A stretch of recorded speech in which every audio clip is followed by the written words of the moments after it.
समय था वो कलयुग की बारी आई थी, सुख सूर डूबने वाला था और दुख की अंधिया छाई।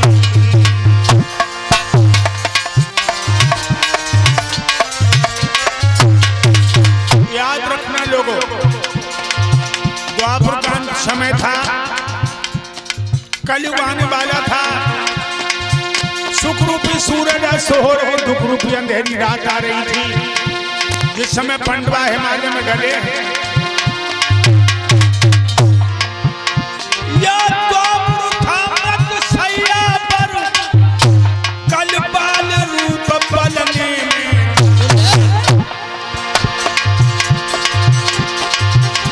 पापों का उदय हो रहा था आधार कर ढलने।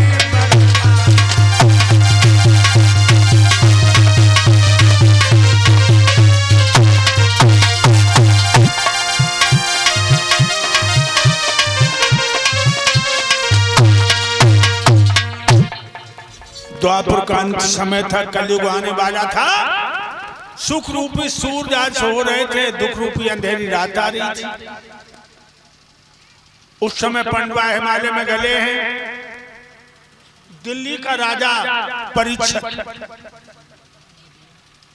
राजा परीक्षित एक दिन सफेद घोड़ा पर सवार होकर जंगल में शिकार के लिए चले। शानंद वो जंगल की विशद बिहारी को देखता हुआ जा रहा है। राजा की आंखें क्यारी कारी का आलिंगन कर रही हैं। जब जरा भी कहीं पत्ता खटकता है, महाराज का घोड़ा ऐसे चौंकता मानो शिकार आ गया। शिकार तो नहीं मिला, दूसरा शिकार मिल गया। भक्त फिरता था शानंद वो वन में दिल्ली राय, आई टकराती हुई एक सामने गाय। टकराती हुई गाय सामने आ गई,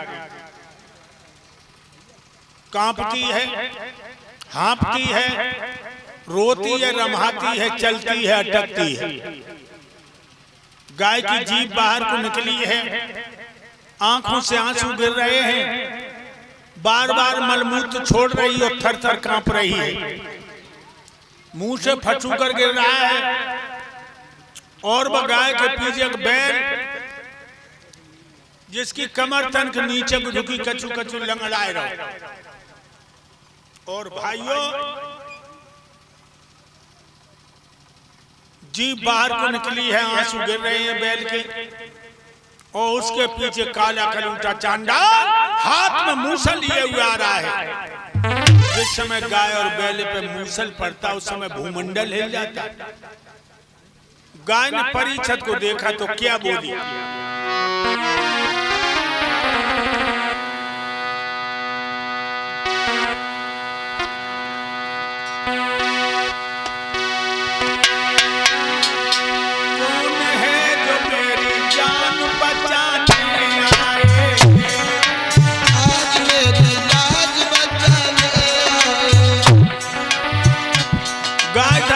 कह रही है,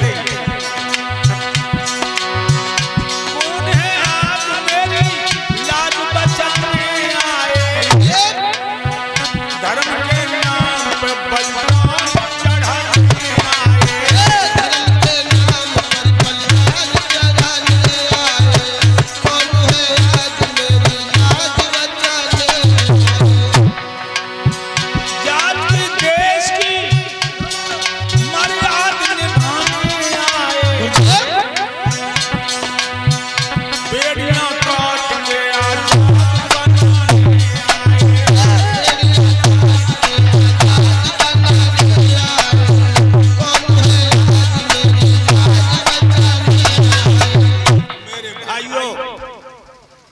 परीक्षित गूढ़ रहस्य को नहीं समझ सका, जीवों का वध करने वाला सेवा समिति सदस्य बन गया। खींच ली तलवार और कहने लगा, परीक्षित और कमीन, तूने समझ लिया कि अर्जुन का जमाना बीत गया। अर्जुन तो दुनिया में नहीं रहा, लेकिन अर्जुन के वंश का पौधा मौजूद है। जो तूने गाय पे आंख उठाई, इस आंख को फोड़ दूंगा। जो तूने गाय पे हाथ उठाया, हाथ को तोड़ दूंगा। सच्चा हिंदू, सच्चा वैष्णव कभी अपनी आंखों से गाय की हत्या नहीं देख सकता। या तो हत्यारे को मार देगा या हत्यारे के हाथों से मर जाएगा। समझिए लोगों, एक गाय पर हमारे देश का राजा परीक्षित प्राण देने को तैयार हो गए। वो आज हजारों गाय कट रही, हजारों गाय मर रही, सड़कों पे एक्सीडेंट हो रहे। कऊ नेता को, कऊ राजा को चिंता है? एक गाय पर परीक्षित जान देने को तैयार, आज हजारों गाय कट रही। रोज भागवतें करवा रहे, रोज गंगा नहाए रहे, मथुरा वृंदावन में जा रहे। एक बात बताओ हिंदुओं, तरह तरह की फैल गई तेरे अंदर बीमारी, और कैसे बच पाएगी अब जाए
कांप रही पाकिस्तानी गोले से, और गाय के मांस बाजार में बिक रहे आलू और छोले से। बताइए, हजारों गाय बूचड़ खानों में कट रही, और जहाजों में मांस अरब के लिए जा रहे। हिंदुओं, दिन ही दिन संकट आ रहा है। परीक्षित ने घोड़ा से उतर के गाय और बैल के मुंह का फंसू कर पहुंचा, रुका, कपले घबराओ नहीं, ये तुम्हें क्यों मार रहा है? गाय तो नहीं बोली। बैल कहने लगा, महाराज आपकी छाया में गाय ब्राह्मण महात्मा निर्भय रहते हैं। अपनी मुसीबत हम आपसे जरूर बताएंगे।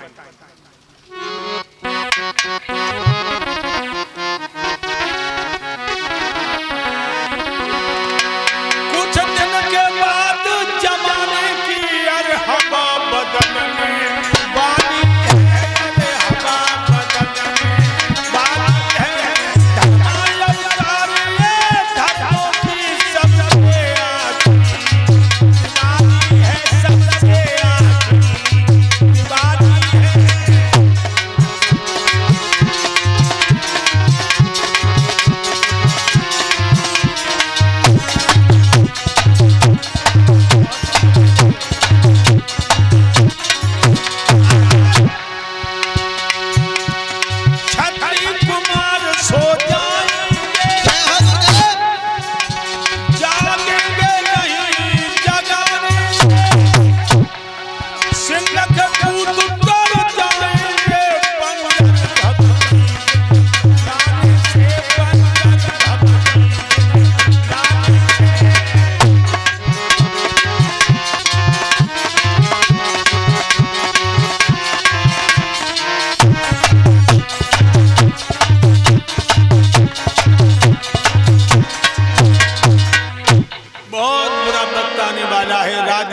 बनियों का व्यापार बन जाएगा और क्षत्रियों का अधिकार चला जाएगा।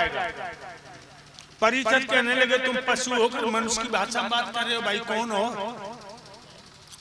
बैल कहने लगा महाराज जो सामने गाय खड़ी है गाय नहीं है, ये पृथ्वी है, अपनी भविष्य की बिथा को सोच के दुनिया को छोड़ के जा रही है। और महाराज मैं बैल नहीं हूं, मैं भूतल पर धर्म का आता हूं, अपनी निर्बलता के कारण मैं भी जब विश्व को छोड़ के जा रहा हूं। सतयुग में 20 चरण थे, मैं तीनों लोकों में व्यापक था। त्रेता में 16 चरणों से गुजर कर रहा था। कलयुग में 12 चरण रह गए, चिंता नहीं की है, लेकिन द्वापर में 12 चरणों से समय पार कर रहे थे।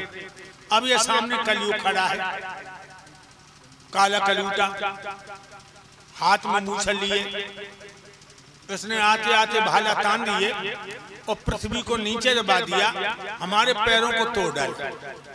अब लूला लंगड़ा देश की सहायता नहीं कर सकता, भागने का अलावा कोई रास्ता नहीं नजर आ रहा। और महाराज ये कलयुग हमें जीतकर विश्व में अपना अधिकार रोकेगा। और जब कलयुग आएगा तो बड़े बड़े बुरे कर्म होंगे। परिषद बोले भाई कौन से बुरे कर्म होंगे? तो कहने लगे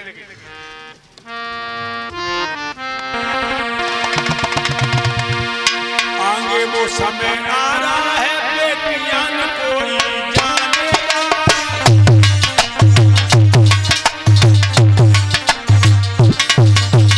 कलयुग में बहन बेटी को अच्छी नजर से नहीं देखा जाए। कह रहे हैं आगे वो समय आ रहा है बेटियां न कोई जानेगा, बन जाएगी पाखंडों की और धर्म न कोई मानेगा।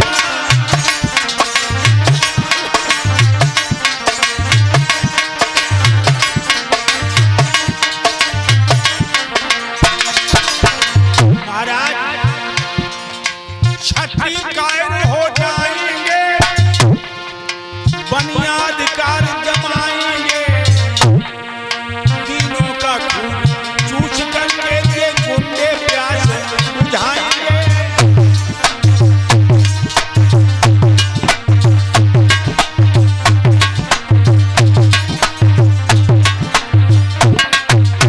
और बताओ महाराज जब कलयुग में मूर्तियां रात दिन टूटेंगी, मंदिरों में बधकर दिखाएंगे। जब ऐसी दशा राम होगी आधार कहां को जाएंगे।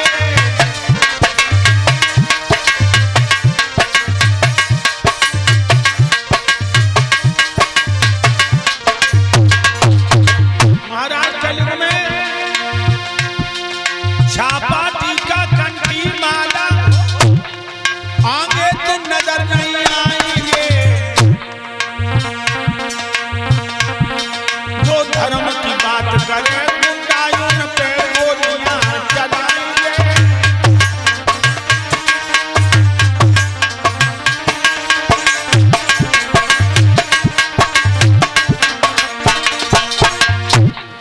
धर्म की जो बात करेगा गुंडे गोलियां चलाएंगे, ये होगा। गाय रूपी पृथ्वी कहने लगी महाराज मैं सारा भार उठाती हूं, दूनी तिगनी षष्ठी बढ़ जाए हमें चिंता नहीं रहती। पर्वत नदियां तालाब सिंधु में सब अपने सर पर धारण करती हूं, लेकिन पापों से पाप हमें दबी जाती। परिषद कहने लगे तो इसका मतलब है जब कलयुग के कान सारी नौ बताएगी खींच ली तलवार, हम जब कलयुग कोई नहीं रखेंगे। कलयुग ने सर झुका दिया, महाराज बहुत अच्छा हम ही मार दो। लेकिन एक बात का ध्यान रखना, जैसे 3 युग ब्रह्मा ने बनाए हैं 3 युग, तो हमें ब्रह्मा ही ने रचो। अगर आपने हमें मार दिया तो ब्रह्मा की आन टूट जाएगी। और महाराज दाने के अंदर घुन होता है, जिसमें अवगुण ही अवगुण होता है, उसमें कोई न कोई गुण जरूर होता है।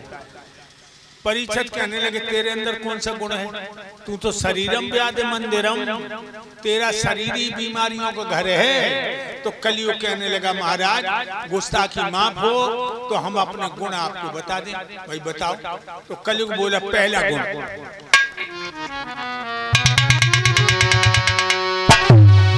सतयुग त्रेता में मुक्ति है, सिर पटक पटक मर जाते। कलयुग में राम कहा मुख से राम घड़ी में पाते हैं।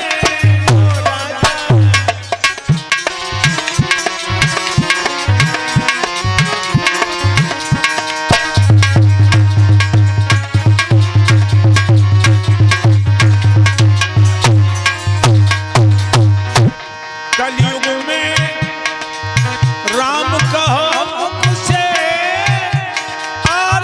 धड़ी में पाते हैं।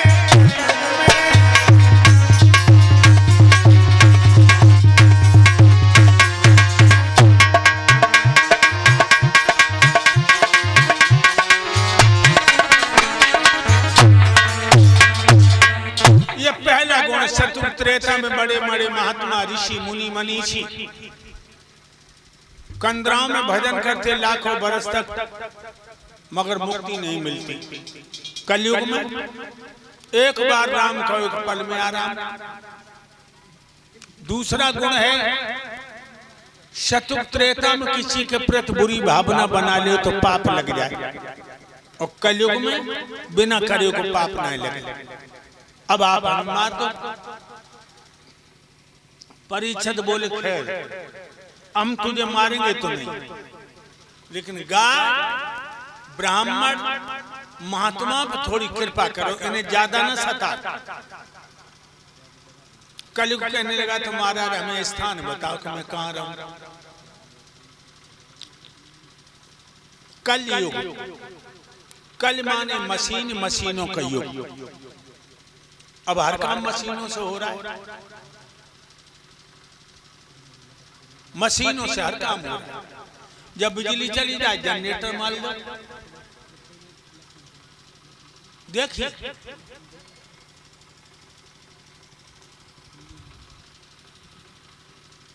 देश हमारा बहुत उन्नति कर रहा है, मोदी की सरकार ने तो कमाल ही कर दिया।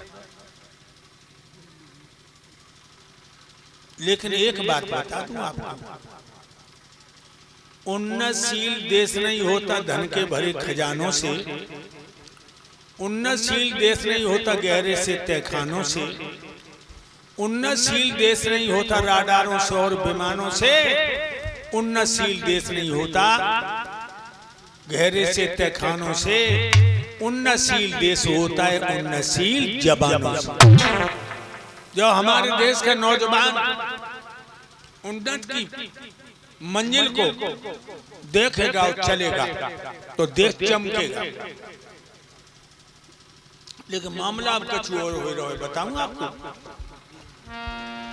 मानव का निर्माण नहीं तब तक कुछ उत्थान नहीं, जिसके बनने से सब बनता इसका कोई ध्यान नहीं। मानव का निर्माण नहीं तब तक कोई उत्थान नहीं, जिसके बनने से सब बनता उस पे बिल्कुल ध्यान नहीं। मानव का निर्माण नहीं तब तक कुछ उत्थान नहीं, जिसके बनने से सब बनता इसका बिल्कुल ध्यान नहीं। मानव का निर्माण नहीं तब तक कोई उत्थान नहीं, जिसके बनने से सब बनता उस पर कोई ध्यान नहीं। मानव का निर्माण नहीं तब तक कुछ उत्थान नहीं, जिसके बनने से सब बनता इसका बिल्कुल ध्यान। वैसे रोशनी सड़कों पे है, रोशनी मिलों में है, रोशनी झोपड़ी में है, रोशनी किलों में है, रोशनी तहसीलों में है, रोशनी जिलों में है। वो आधार ने अब ध्यान से देखा तो अंधेरा सबके दिलों में, अंधेरा सबके दिलों में। और देश उन्नति बहुत कर चुको जो, और बताऊंगा कितनी बताऊं।